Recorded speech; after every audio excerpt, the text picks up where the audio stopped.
Greetings and thank you for tuning into the show. I am your host. I am a 1911 dad, and maybe you are too. Today's topic, carrying a spare magazine when carrying your pistol. So I'm just going to jump right ahead and give my opinion. If you are carrying your pistol, I think you should carry a spare magazine. Few legal considerations to get out the way. I am not a lawyer. Obey all your local laws. I live in Texas, so I'm free. We can pretty much carry as many magazines if we want. We're free to do whatever we want in Texas in terms of spare magazines. And some of you are going to say, well, if I carry a spare magazine, is some lawyer in the future going to say, I had deadly intent. I was looking for trouble. That's why he was carrying a spare magazine. Remember, if you have a lethal force encounter, if your life or the life of your loved ones is threatened, you have to survive it to face legal consequences. And having a spare magazine, in my opinion, helps you survive a potentially lethal force situation. I mean, maybe not go overboard and carry 17 mags, but I think carrying a spare mag or two is a good idea. And why do I think that? Well, the obvious one is you have some additional ammo. Now, depending on what you read, most defensive handgun encounters involve 2 to 3 shots fired. So you say, well, my 1911, which is of course my preferred firearm, carries in .45, it carries 7 or 8 rounds plus 1 in the pipe. Shouldn't that be plenty? It should, and statistically it will be, because as we all know, every round you put down range in the real world, you will have to give account for that round. So we don't want to be out there just spraying and praying if we ever have to defend ourselves or our loved ones. That being said, is it possible to be in a situation where you need to reload? That is absolutely possible. What about a multiple assailant situation?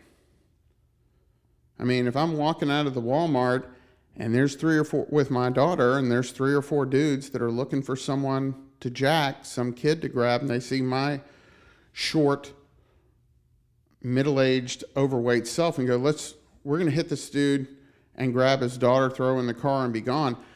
I like knowing I have some extra rounds. If I need to lay down some defensive fire, I want to make sure I have plenty of rounds to do that.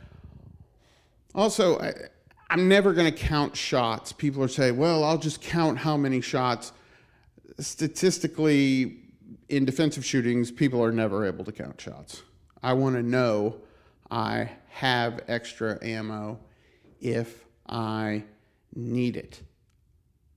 Another thing is having a spare magazine for extra ammo. It allows me to carry a single stack pistol without guilt or without feeling inadequate.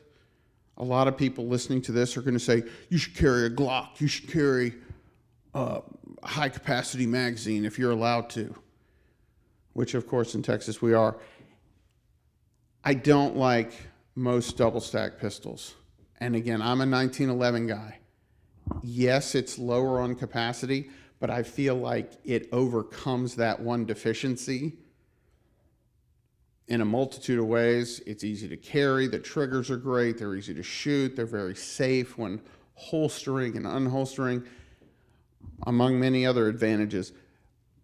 But one of their limitations is relatively low ammo capacity. Again, you probably wouldn't need extra ammo, but all you have to do is throw it in a mag carrier, mag pouch on your belt, and you've got it. So that weakness goes away.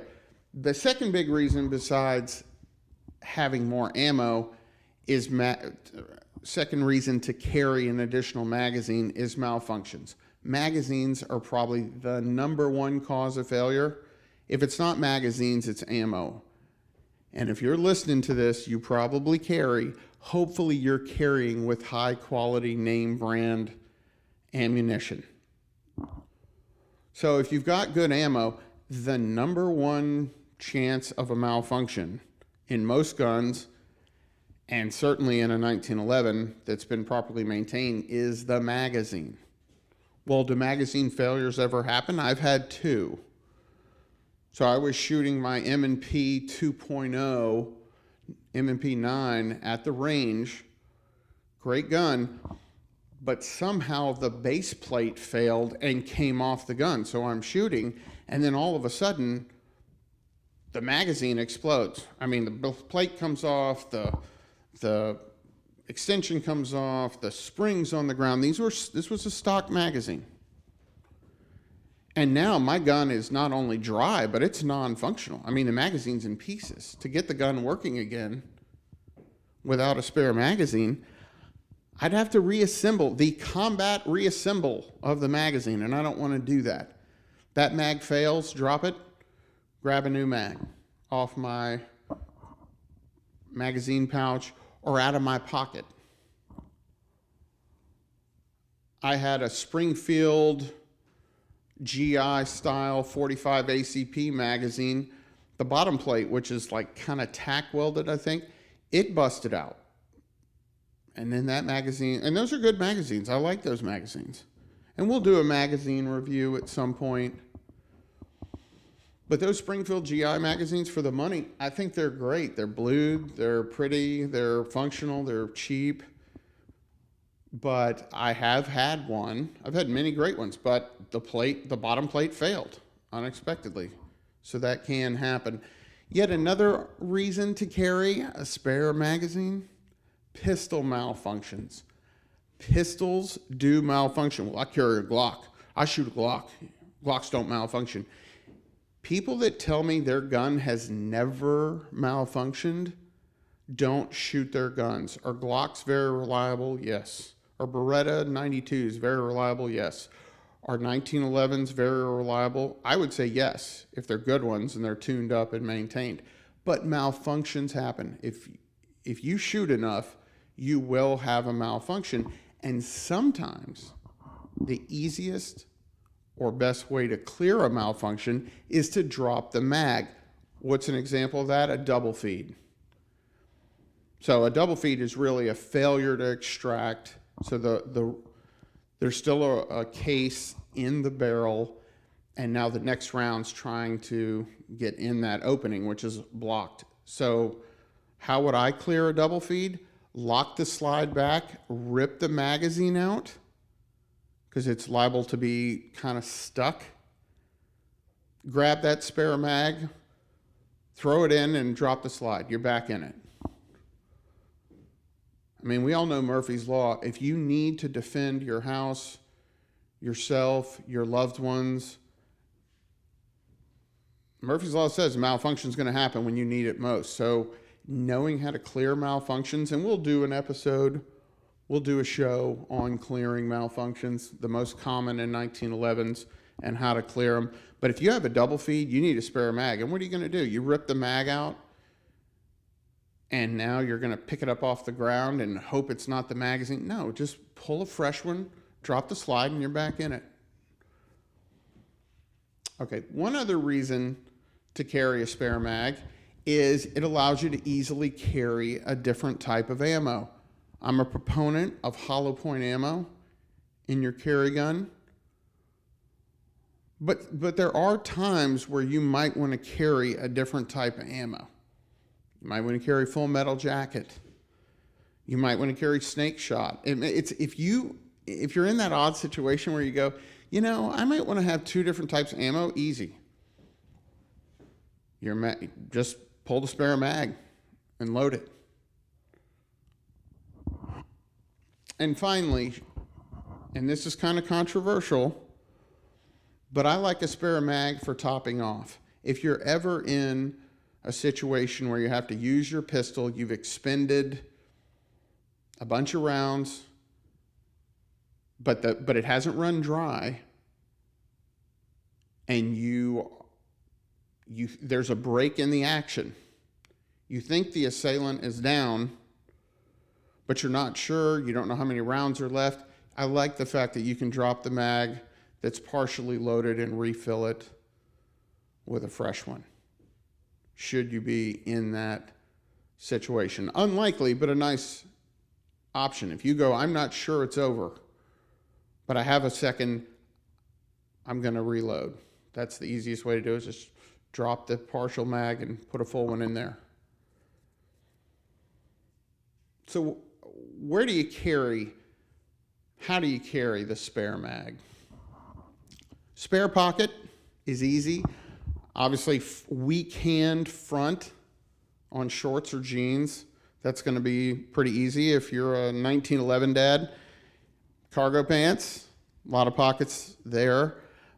I wouldn't say a pocket is my preferred. My preferred method is a mag holder. They're so fast.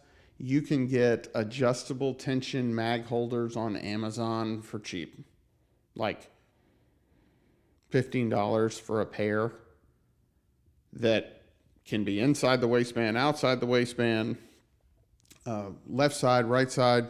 Very easy to just clip it on your belt. And if you need to get to that magazine, you can do it very quickly. So I'm a fan of the mag pouch, mag holder. If that's too much, a front pocket can certainly work. I'm not such a fan of things like Snag Mag or these kind of clips in your pocket where you've got to kind of pinch it with your fingers and just pull the magazine out. It looks cool.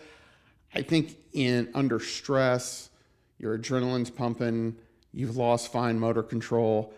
My opinion, it would be tough. What's more likely is you're going to reach in that pocket and just pull out the magazine and its holder, and now you haven't solved your problem.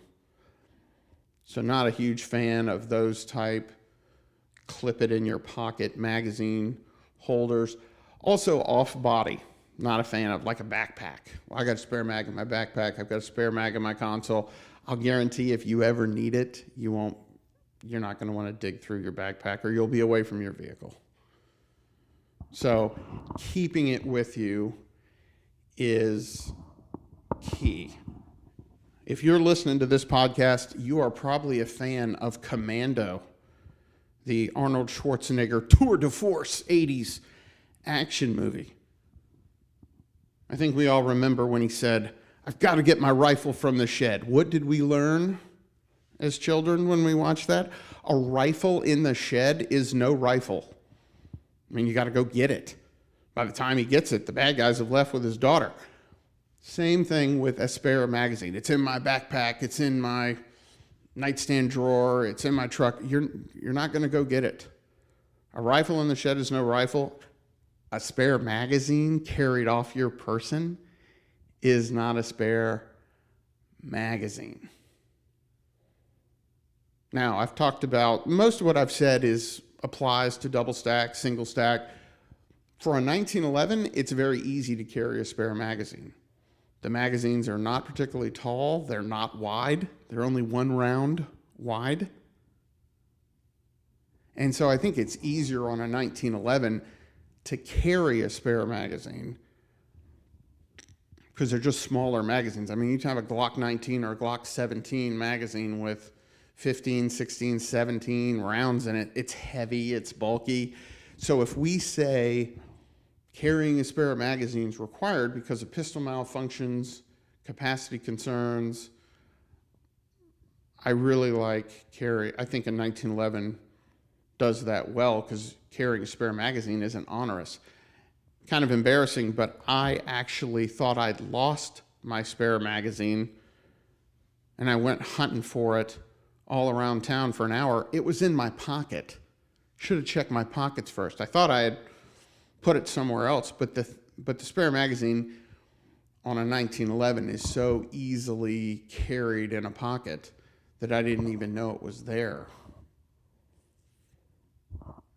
Okay, implicit in all this is if you are carrying a spare magazine, you need to know how to do a combat reload and do it quickly. We will address that in a future show. If you found today's show entertaining, please like and subscribe. Drop a comment. Would love to hear your thoughts.